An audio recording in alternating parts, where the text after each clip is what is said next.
So I'm generally going to talk about generative AI, and then we're going to talk about some tools that we built out for our own staff and that we're going to then deploy to clients. We're going to go through getting into a staff skill up mentality as opposed to a technology first mentality. Some leading examples of places that I think are doing the kind of approach that I'm advocating for.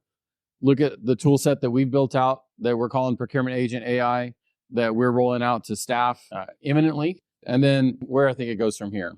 So I had a speech that I did maybe 15, 20 times at procurement conferences around the country.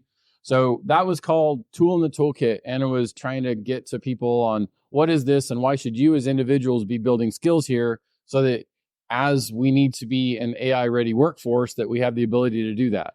So from giving that speech, I've talked to a lot of people about Gen AI and what they think about it and what the individuals think about it. And so this is kind of the common themes that I was getting from organizations and individuals related to the use of the tool set.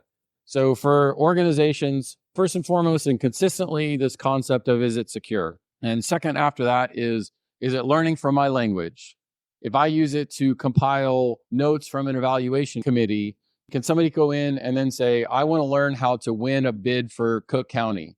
The reality is it doesn't work that way. I won't waste your time with a whole explanation of why it doesn't work that way, but it doesn't matter whether it works that way or not. If the perception is there, then it's going to shade the optics or the adoption.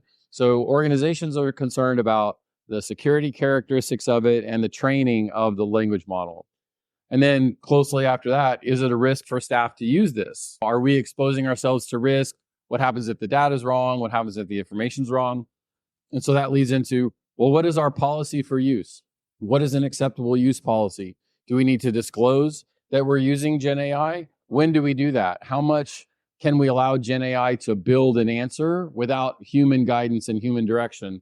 And then some people brought up to me, well, what if somebody does a FOIA and says, show me a Freedom of Information Act and says, show me where you use Gen AI and the prompts that you use to get to the answers to the question? That will freeze up an organization really quickly. So then what do organizations do? Well, the most conservative ones say, everybody stop and nobody use it until we figure it out. That was some of the comments I had from organizations. From individuals, it was straight flat. Well, what do I do with it? Like, how do I use it? And especially for the ones who never used it, it just feels so sterile. Big black screen, little command prompt. It's like we're back in Microsoft DOS. I don't know what to do with it. It doesn't give me any acceleration. And I have to really ramp my personal knowledge in order to interact with this. So therefore, it's intimidating. It doesn't feel like it's something I'm just using and it's comfy and it's exciting and it's interesting. It's in that wrong space. Am I allowed to use it? Is my office going to take it away from me? And one that I started getting consistently, it was interesting, was just, am I losing being the employee if Gen AI is writing the answers? So am I losing my voice in this, which speaks to how you have to think about and understand using it as a tool and as a collaborator and not just somebody that you're giving all the tasks to. So these were some of the kind of comments I got from concern as to related to adopting and using it internally. So where do I see those kind of concerns that people talk about converge? I think that it's easy to try to use some of the same ways we've adopted technology before and say, that's what we're doing here. Saying, this is a technology adoption, so I need to do it slow and I need to do it like I've done every other technology adoption that I ever did. I'll have an ERP mindset. I'll look at all the platforms. I'll solve all the data problems and security problems. And so it's encouraging a slow mindset.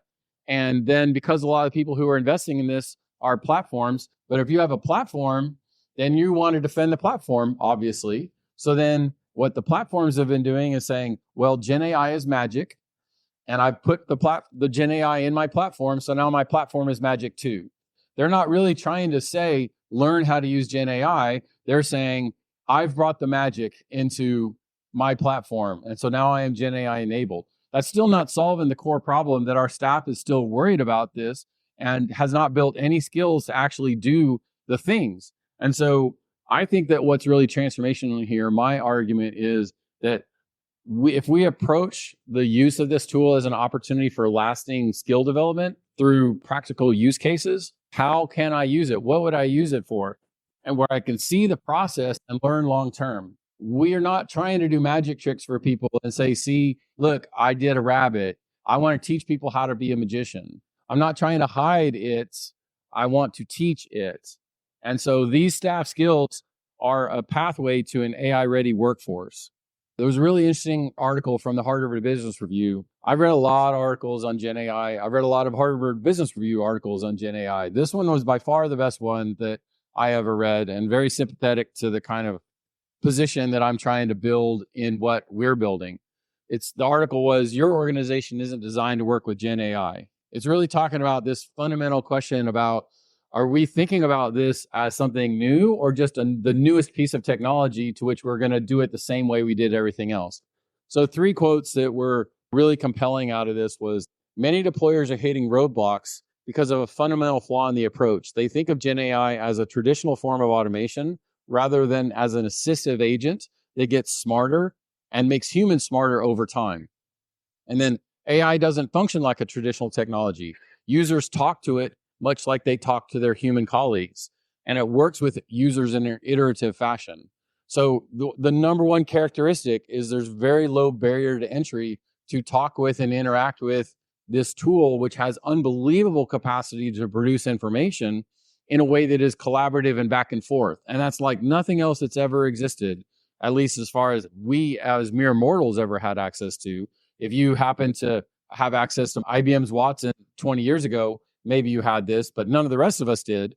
And so it works in an iterative fashion. And then unlike traditional technology-driven approach, redesign principles that focus on taking capabilities out of the human and putting them into the machine, designed for dialogue, which is sort of the catchphrase they're using, is rooted in the idea that technology and humans can share responsibilities dynamically. So basically saying, stop trying to treat this like ERP, start thinking about it as an actionable colleague and accelerator for the staff. It's not displacing staff, it's accelerating staff if we build it and design it for that. Hi, it's Dustin Lanier. Thanks for listening. Please find me on LinkedIn for original public sector operations content every week. And please reach out to me if I and my team of procurement professionals at Civic Initiatives can help you be a public procurement change agent.